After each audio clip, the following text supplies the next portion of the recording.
Welcome back everyone to another sci-fi horror story, and I hope you're enjoying the deep space cosmos horror. As always, I love reading your comments, so leave them below.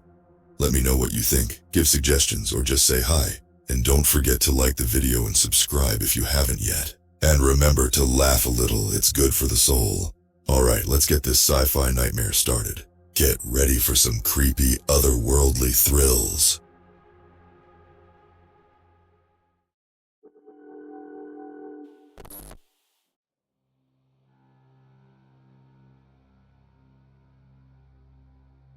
My name is Dr. Maria Gonzalez. I am the Chief Science Officer on board the DSV Nautilus, the most advanced deep space research vessel ever constructed. Our mission is to study XS495b, a stellar black hole located 8,000 light-years from Earth. It has been 5 years since our ship departed Earth on this pioneering expedition. We are now just a few weeks away from our destination, after having traveled through the inky void of deep space. The closer we get, the more I feel a sense of dread creeping over me. You see, black holes are not just cosmic vacuum cleaners that suck in everything around them as commonly portrayed. In actuality, before matter and energy are consumed past the event horizon, strange things start to happen in the surrounding region due to the extreme gravitational distortion of space-time. Reports from previous probes suggest anything from visual hallucinations to reality warping effects can occur. That's where our ship, the Nautilus, comes in. It has been outfitted with the latest in quantum shielding and Alcubierre warp drive technology to hopefully allow us to withstand the potentially reality-bending conditions we'll face as we approach the black hole's event horizon. This morning, I was having breakfast in the crew mess hall with my colleagues Dr. Chen, our chief engineer, and Captain Reynolds, who has been a friend since our academy days. As we were chatting about the upcoming investigation, Chen's face seemed to flicker and distort for just a split second, like a strange glitch in my vision. I immediately chalked it up to fatigue and tried to shake it off. "Everything okay, Maria?" Chen asked with a look of concern, his face back to normal. Yeah, I'm fine. Just haven't been sleeping well with all the anticipation building up to our big day coming up soon, I replied, forcing a smile. Little did I know at the time that was just the beginning. Later that day, I was in the lab running system diagnostics on our sensor arrays and sampling equipment when the strangest thing happened. As I was focused on the readouts on my terminal display, something seemed to flicker in the corner of my vision. Turning to look, I saw what appeared to be a swirling vortex of inky black smoke-like tendrils materializing out of nowhere near the far wall of the lab. The shadowy form rapidly expanded and contorted into a crude approximation of a human torso and head, at least 8 feet tall. It seemed to be composed of constantly shifting solid darkness, almost like a living silhouette. My heart began pounding as I watched this bizarre apparition stretch out a long, shadowy appendage in my direction. "What the hell?" I muttered under my breath, unable to process what I was witnessing. Stumbling backward, I fumbled for the emergency alarm but froze when the dark entity opened a vaguely human-shaped mouth and let out a deafening, reverberating wail that shook my entire body. Just as quickly as it appeared, the shadowy titan collapsed back into a small, concentrated funnel of roiling black smoke that rapidly dissipated, leaving no trace that anything had happened at all. My hands were visibly trembling as my mind raced, trying to rationalize what I had just experienced. There had to be some scientific explanation, right? Maybe it was a side effect of the black hole's warping of space-time this far out? Or could it have been a hallucination induced by cosmic rays or radiation sickness? Unable to make sense of it, I decided I needed to talk to the captain right away. As I headed out of the lab, I couldn't shake the lingering feeling that something was very, very wrong. I found Captain Reynolds on the bridge going over navigational calculations with Lieutenant Taylor, our helmsman. Taking him aside, I recounted the bizarre, shadowy apparition and asked if perhaps there was a problem with the environmental systems circulating bad air or leaking radiation. Reynolds furrowed his brow as I spoke, then shook his head. "Not that I'm aware of. All systems are operating normally from what I've been told. Probably just your mind playing tricks from stress and isolation out here. I don't know, it all seems so real. I trailed off, feeling silly for the first time, voicing what had happened aloud. The captain put a hand on my shoulder reassuringly. Look, we're all a little on edge anticipating getting up close and personal with a black hole. It's uncharted territory. Who knows what sort of bizarre effects we may experience. Try not to dwell on it too much. We'll discuss it at the morning briefing tomorrow with the senior staff. I attempted to get some rest that night, but my sleep was plagued by disturbing nightmares that I couldn't quite remember upon waking, leaving me exhausted. Over the ship's comm system, I heard an urgent voice in the middle of the night cycle. General quarters, general quarters. All personnel report to your emergency stations immediately. This is not a drill. Throwing on my uniform, I raced out into the corridor to see panicked crewmen scurrying about, their faces etched with stark terror. Grabbing one of them, I attempted to get an explanation for the commotion, but the young ensign seemed almost catatonic, just muttering, "The shadows. They're everywhere." My blood instantly ran cold at his haunted words as I pressed onward towards the bridge to find the captain and get answers. Rounding a corner, I was met by a scene of complete chaos further up the corridor. 3 armed security officers were wrestling with Chen, our chief engineer, as he kicked and thrashed about violently like a feral animal. His eyes were wild and seemed to be glowing with an unnatural luminescence. "Let go of me! Can't you see them? The dark apparitions! They're coming for all of us!" Chen ranted, spit frothing from his mouth as the guards desperately tried to restrain him. Just then, one of the security officers let out a terrified shriek and released his grip on Chen, clutching at his face and collapsing to the floor in a fetal position. A thick cloud of black smoke, eerily reminiscent of the dark tendril I had witnessed, was now pouring from his eyes, nose, and mouth. And the other 2 officers outright fled in horror, abandoning Chen, who immediately took off sprinting down the hallway on all 4s, still bellowing indecipherably. I flattened myself against the wall, allowing him to race past unimpeded. Creeping over to the stricken crewman, I could see his eyes were now nothing but pure black voids, a tendril of smoke still dribbling from his gasping mouth as he weakly reached out to me for help, whimpering unintelligibly. Just then, more piercing screams echoed from somewhere else aboard the ship as the emergency klaxons continued blaring. Frozen in sheer primal terror, I could feel the dread rapidly enveloping me, as if the very air itself was turning stale and poisonous. Was this some sort of foreign pathogen we had unwittingly picked up in deep space? Sabotage, or an insidious alien presence? Or was this ceaseless nightmare somehow being manifested into reality by the warping forces of the black hole itself? Managing to collect myself for the briefest of moments, I sprinted the rest of the way to the bridge to find Reynolds and Taylor there, barricading the entrance with anything they could find, as if to keep some malevolent force at bay. "Maria, thanks the heavens you're all right," Reynolds exclaimed upon seeing me. He looked utterly haggard, his eyes wide and fearful. "We've instituted an emergency containment protocol for now until we can get a grasp on whatever the hell is going on." Taylor was crumpled in the corner, rocking back and forth, whispering what almost sounded like a prayer over and over under her breath. "Please wake me up from this nightmare. Please wake me up." "Captain, what is happening?" I saw Chen. He was possessed by shadows or some sort of darkness overtaking him. "We need to warn the rest of the crew. Get everyone to the escape pods immediately." Reynolds grabbed me firmly by the shoulders, staring directly into my eyes with grave intensity. "Maria, I can't let you do that. We have no crew left to warn or evacuate." A pit opened up in my stomach as I stared back at him, aghast. What are you saying? There are over 60 people aboard." Releasing me, the captain turned away, his shoulders slumping in defeat. It was all so fast. Just minutes after the general quarters alert sounded, people started turning, changing, like their very beings were overwritten by some sort of dark force.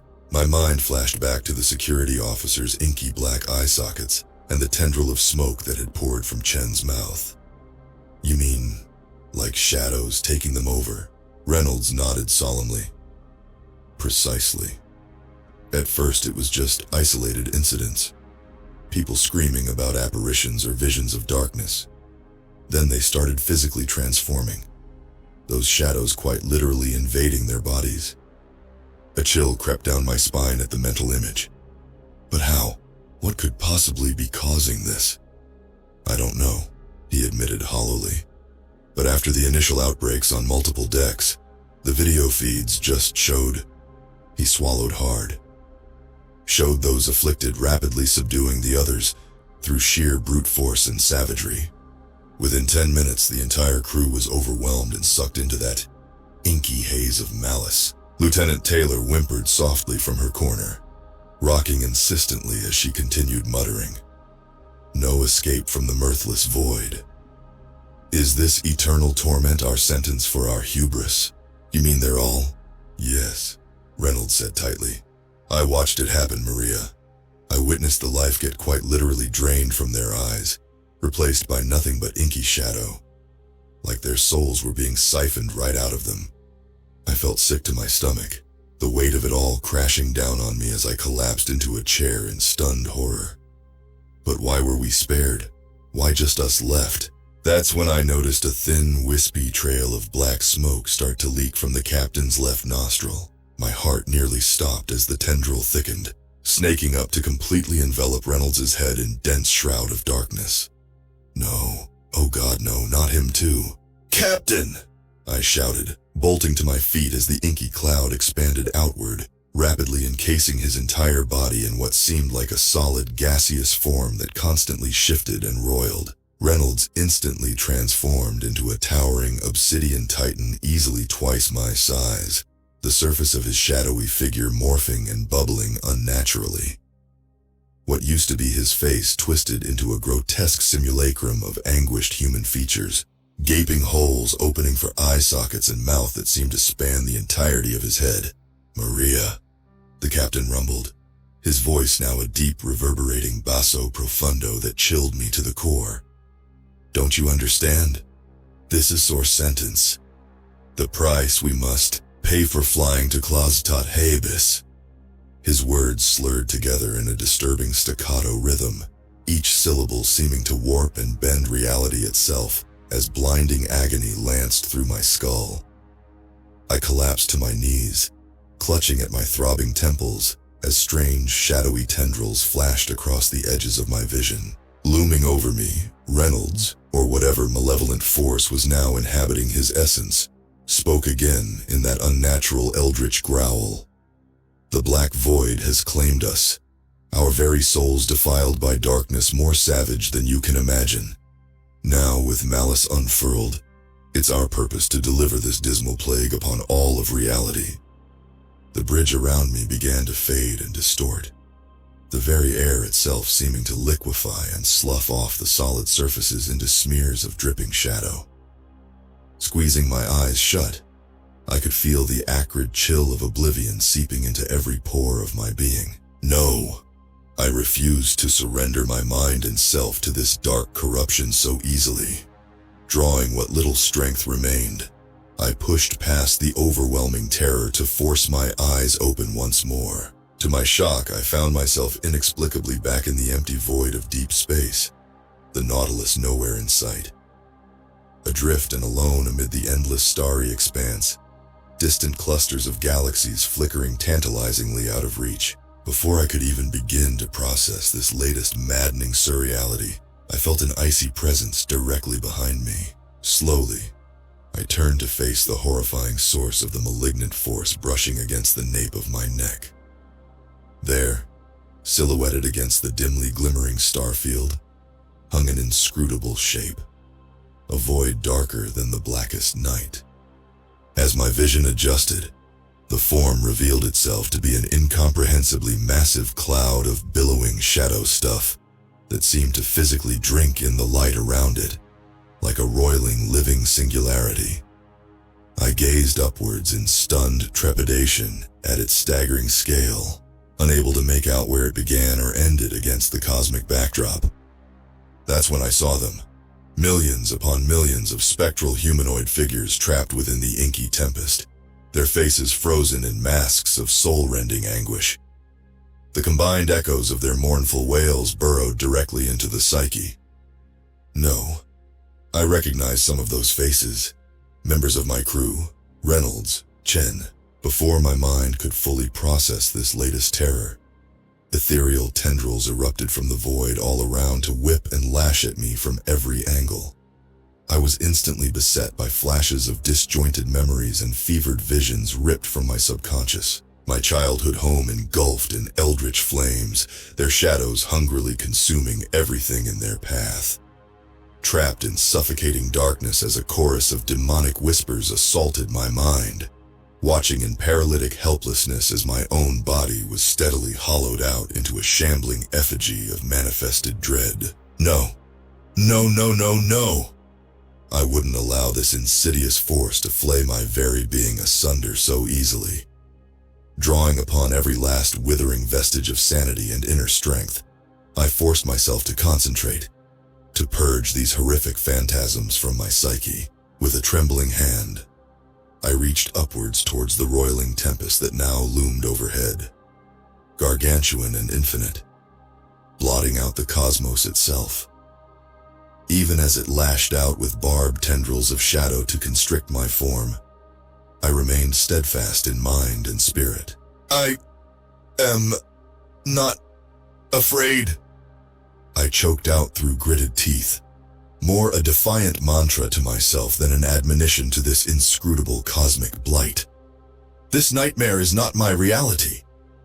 At those words, I thought I detected the briefest of microseconds where the phantasmal maelstrom around me flickered, wavered, then the shroud thickened and plunged me into consummate Stygian oblivion. Consciousness returned as if being dragged from some bottomless oceanic trench, each fragile second a grueling struggle to surface. As reality gradually coalesced, I became aware of distant voices pulling me back from that abyssal void. "Dr. Gonzalez, doctor, can you hear me? Stay with us." My vision slowly swam into focus to reveal the worried faces of the medical staff hovering over me, the harsh glare of the sickbay lighting searing into my reawakened senses. I was alive, back aboard the Nautilus, but how? What had happened? My mind felt frayed and tattered, memories fractured like a broken mirror whose shards cut deep. Flashes of shadow and torment clawed at the edges of my recollection, yet their substance remained inexplicably out of reach, obscured by some inscrutable veil. Fighting through the mental fog, I attempted to speak but only managed a raspy croak. The chief medic leaned in close. "Easy, doctor. You've been through quite the ordeal, it seems. We picked up some highly erratic neural patterns from your cortical implant and immediately activated the emergency recall sequence. You materialized here in the main med bay delirious and on the verge of total synaptic cascading." I blinked in confusion as disjointed scenes battled for dominance. Was that all just some near-death nightmare of the subconscious? If so, it had felt so viscerally present, so utterly real and horrific. "The black hole," I rasped, a sudden dread creeping over me. "How far are we from the event horizon of XS495b? The medic checked my implant readings and frowned in concern. "We're still 2 days out from the closest approach to the black hole's event horizon. Your neural patterns were spiking as if you were experiencing some sort of hyper-realistic simulation or waking dream state." My blood instantly ran cold at his words. 2 days, which meant whatever nightmarish emanations I had encountered, whatever malignant force that seemed to corrupt and subsume my crew into oblivion itself, that was merely the leading edge, a harbinger of the true depths of madness potentially awaiting us at our destination.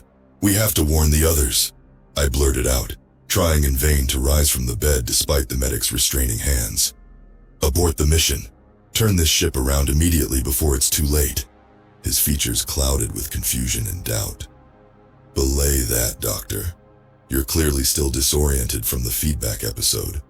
Just try to remain calm while we stabilize your neural patterns and—" "No!" I shouted with every ounce of conviction, my voice rising in desperation. Don't you understand? We're all in mortal danger the closer we get to that cosmic singularity. It's not just a spatial distortion.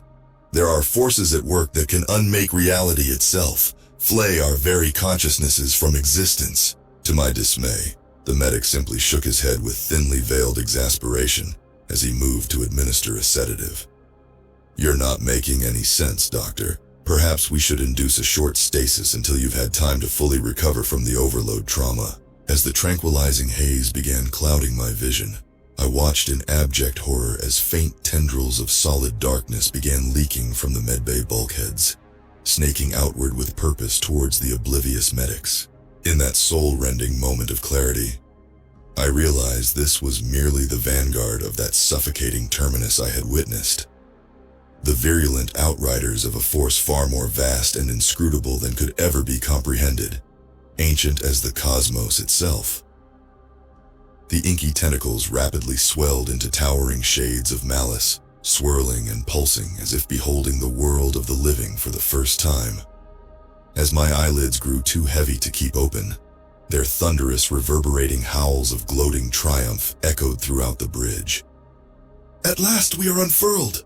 With the last ebbing trickle of lucidity, my scream of denial was silenced by the crashing wave of cold, gnawing omnipresence. The void had come, the war for our fragile reality already lost, before the first nightfall of endless hunger.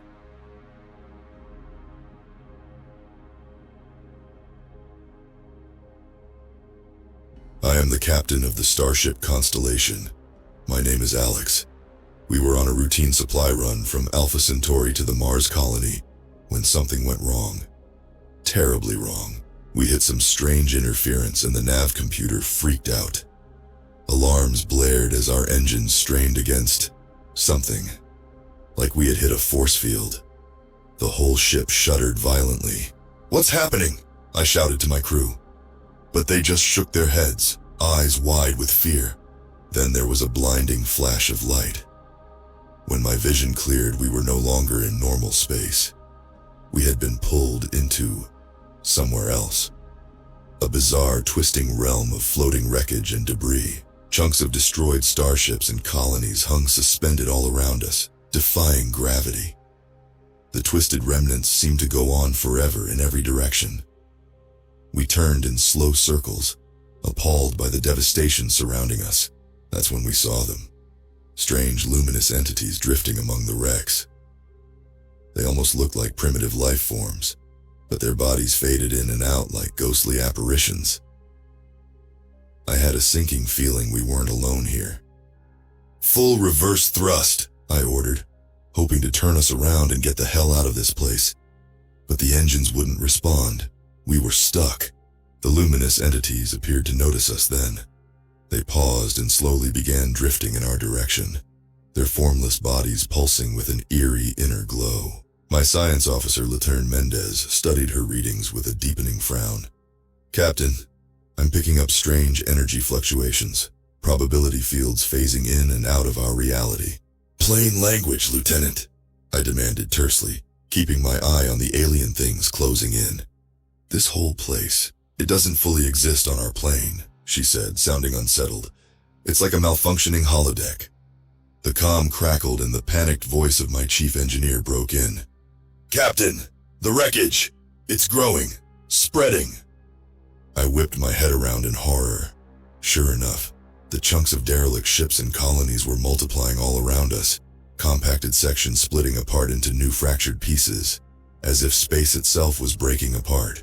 Then I heard a thump against the hull. A chill ran down my spine. Something was out there with us now, among the shifting wreckage. Something physical and malevolent. "Scan for life forms," I barked. Laterne Mendez worked furiously at her station. "Reading multiple biomass signatures now. At least a dozen. No, more like 24. Thump. That impact on the hull was closer now. A shudder ran through the whole ship. Suddenly, one of the luminous entities appeared right outside the main view screen. Up close, it resembled an ever-shifting cloud of sparkling motes and arcing energy. Its swirling, vaguely humanoid form peered inward with what felt like cold curiosity. "What is that thing?" someone gasped. The entity cocked its head as if listening. Then in my mind, I heard an alien presence trying to make contact. "We are the archons of this realm. You have entered our hunting grounds, corporeal ones." The voice was like razors scraping across my skull. I recoiled, clutching the sides of my head as my crew groaned in similar agony. Another loud thump rocked the constellation. Something was trying to get inside. I had to try communicating with these archons, whatever they were. I steadied myself and thought back firmly. "We came here by accident. We mean you no harm. Let us go and we'll leave immediately." The alien presence felt thick with scorn and hatred. It replied with vile amusement. "Foolish corporeal ones. None who enter the graveyard ever leave. You now belong to us." It knew we were trapped here. How many other crews had met this fate? Screeching metal drew my gaze back to the view screen. The archons were pulling debris from the derelict ships with tendrils of pulsing energy, compacting it, sharpening it into jagged shards and spears. They were building weapons to attack. I slammed the alarm and yelled, "All hands brace for impact," just as the first volley lanced toward us. The shards slammed against our shields, raining sparks across the interior. Smaller pieces penetrated the hull, blasting holes through decks and bulkheads. We fired our phasers, but the beams simply dispersed through the archons' quasi-forms. They kept firing volley after volley, their mouths gaping with silent, mocking laughter. This graveyard wouldn't be our tomb. Their larder, maybe.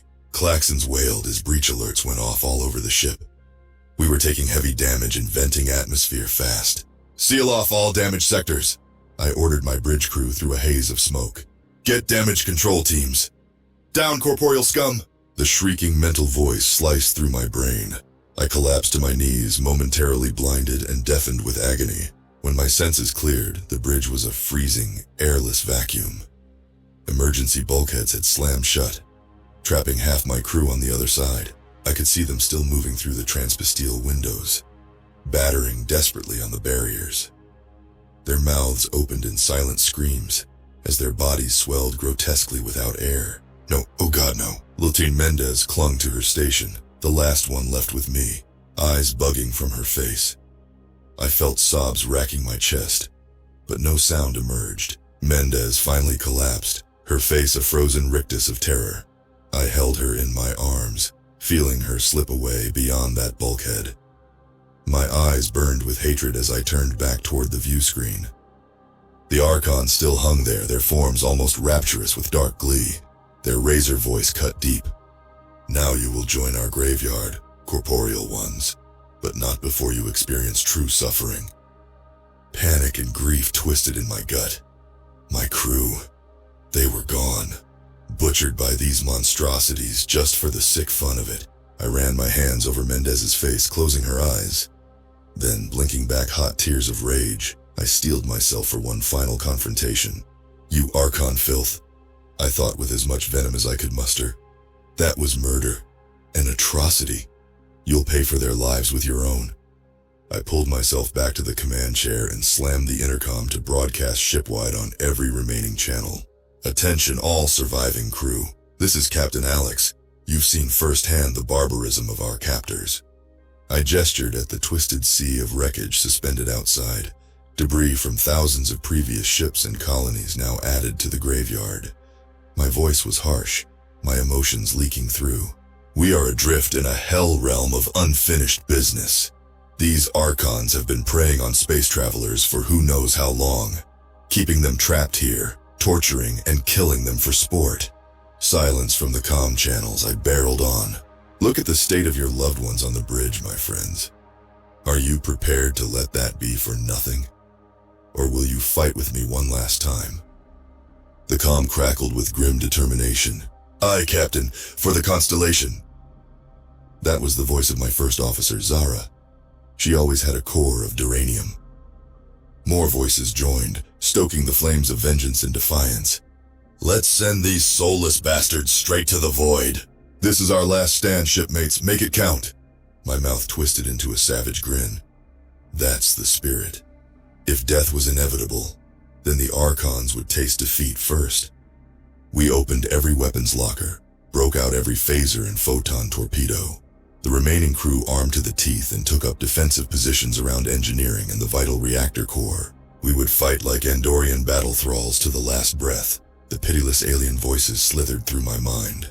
Valiant gestures avail you nothing! The Archons taunted mercilessly. Your paltry weapons cannot harm us in this dimension. I felt their mocking laughter rake my consciousness like icy talons. But we will make sport of your futile struggle, corporeal ones. Let the endgame begin. With that, the view screen showed them gathering lancing spears and projectiles from the ambient debris field, honing the broken fragments to razor points. The first darts of jagged metal began shrieking through the halls in blazing salvos. I heard the thump of slugs punching into bulkheads near my position on the battered bridge. The battle was joined with a vengeance. Phaser beams lanced out in searing arcs, slicing into the stream of incoming fire, to little effect. Energy deflected harmlessly off their quasi-forms while their material projectiles continued finding marks. My bridge crew deftly returned fire, hurling bursts of compressed nadion particles. But for every Archon construct disrupted, 3 more split off in its wake, replicating with eerie precision. I heard an agonized scream over the comm. We were taking casualties already. I refused to let the fear seize my heart. The fight raged for what felt like hours.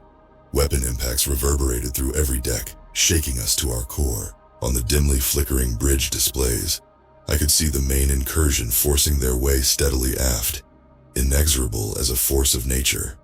Wave after wave of splintered debris constructs swarmed forward, probing our defenses. Despite our best efforts, they made ground, breaching decks, smashing through bulkheads and force fields with their spiraling storms of metal shot. I heard the howl of escaping atmosphere, the sickening whump of explosive decompression, each one like a blade in my heart, signaling more fallen crewmates. The channel barked with grim status updates. C-Deck has been overrun.